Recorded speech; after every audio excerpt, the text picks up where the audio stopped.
All right. This is a video that Law and Crime dropped. I'll put a link in the description box. But apparently, some new surveillance footage has come out about the Karmelo Anthony Austin Metcalf situation, and yeah, like I've done videos on this. I just don't think I posted them. But long story short, my opinion on the Karmelo Anthony Austin Metcalf situation is that this is an excellent case for segregation. It just is, because like where I come from, like I've talked to a lot of suburban people, especially Second Amendment self-defense advocates, and I find it really funny that they take so much joy and glee in seeing somebody get hurt who is asking for trouble, right? Like again, F around and find out, right? Like, oh, you went looking for it, you found it. Right, I find it so funny that happens, and then when these cases go to trial or these cases go to the law kind of has the same way, right? Like, well, excuse me, sir, what were you doing over there? Oh, well, I was just doing this. It's like, okay, so you were over there where you weren't supposed to be, yeah, and you started bothering these people who weren't bothering you, yeah. Well, you feel like they shouldn't have been there either. That's right. It's like, okay, but you bothered them first, correct? That's absolutely correct. It's like, okay, well, you're in the wrong, right? And then everyone in the comment section will be like, "Oh, that's right. See, you were looking for it, you found it, right?" It's like somebody get beat up or harassed or maybe shot once, but they live, but they still got shot. People just support all these videos, but then here we are at the Karmelo Anthony situation. You hear all the details, like, Karmelo was under the tent. He wasn't talking to nobody. He wasn't doing anything. Then here comes Austin Metcalf asking questions, putting his hands on people. Then he gets stabbed. And all of a sudden it's like, oh, Carmelo's first-degree murder. And it's like, wait, whoa, what? And this is from the group that supports the Second Amendment and, F around and find out. And it's just like, well, how was it F around and find out when it was two white men? But then when it's a black guy and a white guy, all of a sudden now it's, you got your comeuppance. Or should I say, and when I say black guy and a white guy, I mean black perpetrator, white victim. Because I know when it's white victim, white perpetrator, it's F around and find out. When it's black victim, white perpetrator, it's F around and find out, right? Like a white person's harassing a black person, or the other way around. When a black person's harassing a white person and the white person defends themselves against the black person, it's F around and find out. But then when the black person's the victim of the initial assault, let me put that in there, then all of a sudden now all that goes right out the window, and it's this person needs to be, hang them high. And it's like, wait a minute, what? Hold on. And it's just like, this is the exact same thing that, on both sides of the aisle, our ancestors talked about, right? Ancestors didn't want black people around. Black people knew that, whites would lie on them for certain things, and it was just like the way that it is.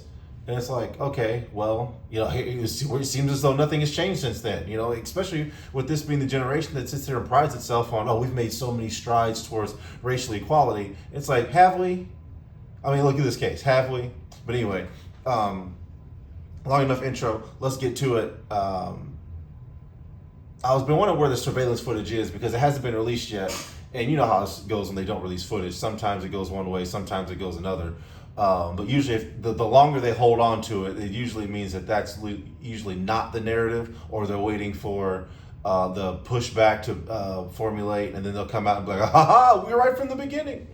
So my opinion is the reason why this footage hasn't come out is because it's not as damning of Karmelo Anthony as they really want it to be. But I could be wrong, but we'll see if this video releases it. Like I said, I got about halfway through this video already. Not quite halfway, and they haven't shown the footage yet, but they do go through the case. So I'm going to comment as quick as possible to not make this video too much longer on these issues and stuff they talk about. So here we go. Following a major update in the case of a high school athlete allegedly stabbed to death by another high school athlete at a track meet. I asked the grand jury to return a first. I'm recording this off my television against for Karmelo Anthony, a number of which reasons. they did. A Texas district attorney taking to social media to announce Karmelo Anthony is formally facing charges that could lock him up for life. But that's not the only big development. If it's first degree murder, okay. But also, this isn't first degree murder. Like first degree murder, for those who don't know, is like premeditated. Like you sat around, you knew what you were doing. You went and found, like you went out with the intent to kill. Like that's first degree murder. Like you knew exactly what you were doing, and that was your goal. That's what first degree murder is. Second degree murder is like accidental death. Like something happened, you committed an action that caused or led to the cause or causing of someone's death. You didn't mean for it to happen, but you still are responsible for that person's death. That's second degree murder. Or that's the difference between first and second degree murder. In this case, And also due to copyright, I'm probably just gonna skip forward to some of this stuff. we got our hands on details of a surveillance video of the alleged attack that killed Austin Metcalf. We will dive into what it shows. We're on the case. Okay, so they don't have it, they have details of it. All right, let's get, again, more dog and pony show stuff, man. Like all these internet people keep talking about, they're like, oh, we have the footage and this, we have a description that someone said was the footage. It's like, well, does anyone actually have it?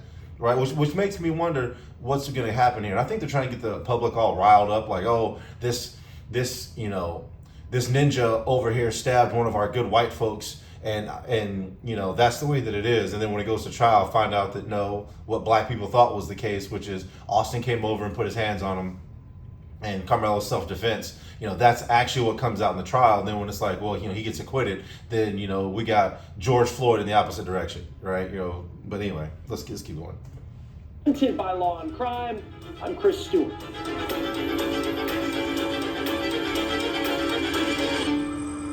Again, this is the original video. I'll post the link in the description box. I got to zoom in so I don't get copyright stricken, but I'm going to skip around a little bit. Self-defense. Now, what does the evidence say? At least the evidence that we know about at this point. The school district in Frisco, Texas, has said it has surveillance video of Anthony's confrontation with Austin Metcalf at that midweek track meet in April, where Anthony allegedly stabbed Metcalf in the chest and killed him. At this point, and that right there, police have all this footage, by the way. That's why when people keep talking about, oh, well, we need the surveillance footage, and it's like, oh, it's not available. It's like the police have all this stuff. And I've seen enough other videos about the actual investigation. Police had this stuff within like mere hours of this stabbing. So it's not like there's this big, long, drawn out, and then we're over here going down rabbit trails and having to chase down people. No, all of this stuff that's available to determine how this really went down was basically found in the first 48 hours. Murdered him. We'll get into what that video reportedly shows in a moment, but here's what we know about what led up to that alleged attack on April 2nd in Frisco, north of Dallas. Austin Metcalf's and Karmelo Anthony's schools were competing at a track meet. If you've ever run track, you ever been to a track meet, you know that teams typically have spots around the track where... And for those who are new here, I know some of my oldest audience, y'all know that I ran track back in high school and college. So this is very interesting that I see in comment sections, people are like, that's not what happens at a track meet. It's like, that is what happens at a track meet. They're just trying to make it seem like Karmelo Anthony's is deviant. And I'm specifically talking about when they're like, people don't go in other people's tents. It's like, yeah, typically you don't, because like that's not your team and you're not there, but it's not uncommon for you to be in another team's tent. Like if you know somebody there, or if there's an extenuating circumstance, which in this case there is, like it's raining out, like, yeah, you could just go and stand on another team's tent. And just to let you know, when people see that, that's not uncommon to the point where somebody's gonna be like, hey, you can't stand under our tent even though it's raining outside. No, most people are gonna let you stand there. So the fact that Karmelo Anthony was standing under a tent during the rain and they told him to get out, that should tell you how they felt about him already. And we already have eyewitness accounts saying that he wasn't rummaging through people's stuff, he wasn't trying to steal. So people keep trying to throw in all these, details to negate other details that really prove that Karmelo Anthony wasn't doing anything. But, again, we're back to the 1920s. Come on now.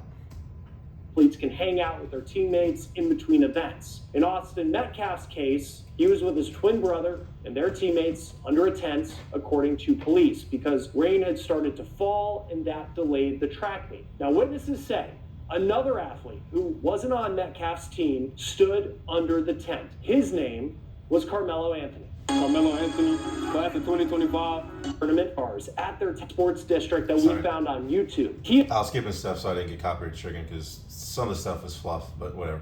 And Metcalf were both football stars at their Texas high schools. Metcalf was taking recruiting visits at some big schools like Arkansas. He planned to play at first extension. point, Anthony allegedly reached into Metcalf, told Anthony Austin Metcalf got into a confrontation under the tent. According to witnesses, Metcalf told Anthony to leave the team's tent, and at that point, Anthony allegedly reached into his backpack. By the way, Karmelo Anthony was under the tent before they were, according to eyewitness accounts. Karmelo Anthony was there. Austin Metcalf and his brother showed up later, and they're the ones who told him to get out of the tent. They keep trying to make it sound like the Metcalf twins were there. Carmelo showed up, and then they were like, "Excuse me, what are you doing?" And then the altercation happened. No, eyewitness account says that Carmelo was there. They showed up from another spot later, then told him to get out. That's what happened. So no, the Metcalf twins, specifically Austin, are the ones who started the whole conflict out of nowhere. FYI. So I don't care what comment section says. That's what police affidavits have said. We'll see if they talk about that. But anyway, Something along the lines of "make me." Here's what Austin's twin brother told WFAA-TV. There was this kid, before I knew his name now, this kid was sitting under our tent at track. We asked him to move. He started getting aggressive and talking reckless. And my brother... okay, that right there, I've been in enough fistfights to know anyone who uses the phraseology, this guy was talking reckless, they're the ones who do the first punch. People who start fights use that sort of language. Like, no one sits here and says, "Oh, I defended myself because this guy was talking reckless." Like, no, talking reckless is I didn't like what was being said, so I put hands on somebody, or I handled the situation in a violent manner. That's what that phraseology comes from. I'm sorry. Y'all already know I'm African American, and like I've been in plenty of fights. I know anyone who says the phrase "talking reckless," 9 times out of 10 is the one who started the fight, started the altercation, or came with ill intent. So I'm sorry. This right here, and again, I can't use that in court of law, but this right here tells me who the innocent parties were and who the guilty parties are, as in who started the conflict and who didn't.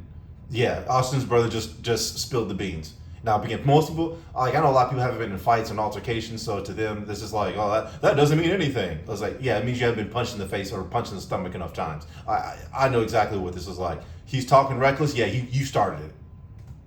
And he said, "You need to move." He's like, "Make me move." Also grabbed his backpack. The kid... Right there, what did I just say? He's talking reckless, blah, blah, blah. He goes into the details. He's like, Carmelo said, "Make me move." Then Austin grabbed his backpack and him. Exactly. They struck first, point blank, period. See, Carmelo didn't do anything. They went up to him and started the conflict. See, I told you. See, this is why people need life experience. Because, like, you can just read into details like that. Anyway. I tried to whip around as fast as I could, but I didn't see the stab. Police say as Metcalf went to move Anthony pulled out a knife and stabbed Metcalf in the chest. Metcalf died in his twin brother's arms. What Anthony allegedly did next could be damning if his case goes to trial. Anthony allegedly ran to another part of the track after stabbing Metcalf. When police arrived, the first officer to make contact with Anthony wrote in the arrest report, He didn't run to another part of the track. He ran like just a little ways away behind the bleachers. They showed on a map where it was. I mean, he was probably 40 yards, 30 yards from the initial stabbing, because he basically ran out of the bleachers and went behind the bleachers exactly where he was and ran up up the little path a little bit. I'm not going to go into all that, but no, he did not run to another part of the track like he was trying to escape and the police chased him down. Like, no, he literally just got out of the initial area and sat there until police arrived. And again, guilty people who are first-degree murder people don't do that. Again, you got to look at the details of this stuff. But, yeah, anyway. he asked Anthony to put his hands in the air. Then Anthony allegedly said, quote, "I was protecting myself." The officer also said that Anthony told him, quote, "He put his hands on me." And when the officer said that he had Anthony in custody, the teen allegedly said, and this is the damning part, quote, "I'm not alleged, I did it." Police say That's not damning. This kind of goes back to, how the rules change when it comes to black people and black people. See, we have plenty of examples of this, and it keeps coming up every generation, or every so often per generation. And I can tell Karmelo Anthony was probably raised around white folks, because when you see how white folks interact with each other, they do stuff like that, where it's just like, he put his hands on me first. Like, oh, well, if you hit him first, then you had it coming. Again, the F around and find out. But at the same time, it's like, okay, and Carmelo's around all of this, which is why he thought, oh, I can say he put his hands on me first. It's self-defense because that's what the white boys say. That's what the white boys say that the law says. That's what the law treats how white people do it. So I'm gonna do the same thing because I'm around white folks. They say that the law's not racist. They say that the law's colorblind. They sit here and say that this, that, and the other. And again, he's probably a minority enough to where he's like, oh well, my good behavior and lack of criminal record will probably save me. Well, here we are. Anyway, yeah, that's what he was doing. And just on a personal note, the reason how I know all this and can guess all of this, because it's happened to me. Yes, you sit there and say, it's like, oh, well, so-and-so said the same thing. It's just like, well, no, and the next thing you know, you're in detention. It's like, like I saw this play out plenty of times. I'm the one who's supposed to go back to class, not him. But yet, nope, you're the one in detention. You're the one who gets your permanent record affected. You're the one whose parents gets called.